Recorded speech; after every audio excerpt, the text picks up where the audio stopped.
السلام علیکم ورحمۃ اللہ وبرکاتہ۔ ناظرین، پچھلی ویڈیو میں ہم نے یاجوج ماجوج کے متعلق یہ جانا کہ محققین اور علماء کے مطابق یاجوج ماجوج تاتار، منگول، یورپی اور امریکی اقوام کی ہی نسل سے ہیں۔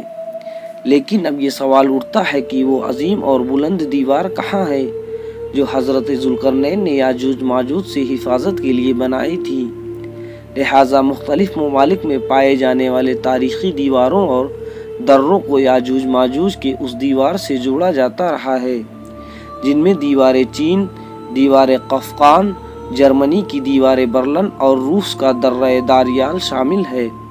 لیکن یہ تمام دیوار اتنی مضبوط نہیں ہے کہ انہیں توڑا نہ جا سکے، اور یہ نہ ہی لوہے تانبے پلائے دیوال ہیں، لہٰذا یہ تمام تعمیلات بھی فاسد قرار پاتے ہیں، اور یہ دیوار ذوالقرنین کے ساخت بناوٹ پر اطلاق نہیں کی جا سکتی۔ جدید علماء اور محققین نے یاجوج ماجوج کے متعلق ایک سائنسی نظریہ پیش کیا ہے جو قابل غور ہے۔ اس نظریے کے مطابق حضرت ذوالقرنین انسان نہیں بلکہ ایک فرشتے تھے۔ جیسا کہ روایتوں میں آتا ہے، ایک دفعہ حضرت علی رضی اللہ تعالی عنہ نے ایک شخص کو یہ کہتے ہوئے سنا کہ او ذوالقرنین، جس پر آپ نے اسے غصے میں فرمایا، پیغمبروں کے نام پر اپنے نام رکھنا تم لوگوں کے لیے کافی نہیں جو اب ایک دوسرے کو فرشتوں کے ناموں سے پکار رہے ہو۔ اس روایت سے صاف ہوتا ہے کہ حضرت ذوالقرنین الیگزینڈر دی گریٹ یا سائرس نہیں، جیسا کہ کچھ لوگ انہیں دنیاوی بادشاہوں سے جوڑتے ہیں، بلکہ وہ ایک فرشتے تھے جو ایک مخصوص کام کے لیے مقرر کیے گئے تھے۔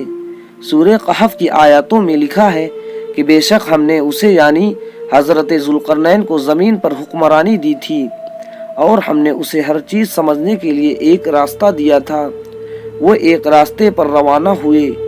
ان آیات میں لفظ سبابہ کو محققین نے آسمان پر جانے کا راستہ قرار دیا ہے، جس راستے پر چل کر ذوالقرنین آسمانوں پر گئے تھے۔ حضرت ذوالقرنین ایک ایسے مقام پر پہنچے تھے جہاں سورج کالے پانی میں ڈوب رہا تھا، جبکہ آج ہم اب جانتے ہیں کہ سورج غروب نہیں ہوتا بلکہ وہ ابھی زمین کی طرح اپنی مدار پر چکر لگا رہا ہے۔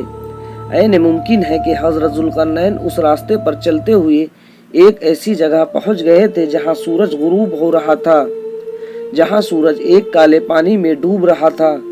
محققین نے کالے پانی کو بلیک ہول قرار دیا ہے، چونکہ 1400 سال قبل لوگ بلیک ہول سے ناواقف تھے، اس لیے اس کے لیے کالے پانی کا لفظ استعمال ہوا ہے۔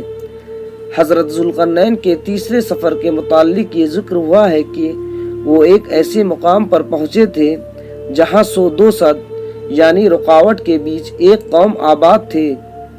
اب ان 2 صد کے معنی قدیم مورخین نے پہاڑ لکھا ہے، لیکن جدید تعبیر میں اسے پہاڑ نہیں بلکہ نمبولا قرار دیا جاتا ہے، کیونکہ فلکیت میں شد کے معنی کسی گلیکسی کے گیس اور گرد غبار کا خطہ ہوتا ہے۔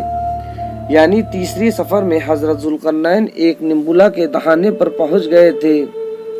عین ممکن ہے وہاں آباد لوگ کوئی انسانی مخلوق نہیں بلکہ خلائی مخلوق یعنی ایلینز ہو، جنہوں نے حضرت ذوالقرنین سے یہ درخواست کی کہ وہ ایک بیریئر بنا دے تاکہ وہ یاجوج ماجوج سے محفوظ ہو جائیں۔ اس کی دلیل یہ ہے کہ اس آیات میں لفظ ارض ذکر ہوا ہے، جس کا مطلب ہے کہ صرف زمین نہیں بلکہ کائنات میں موجود مختلف سیارے بھی ہوتے ہیں۔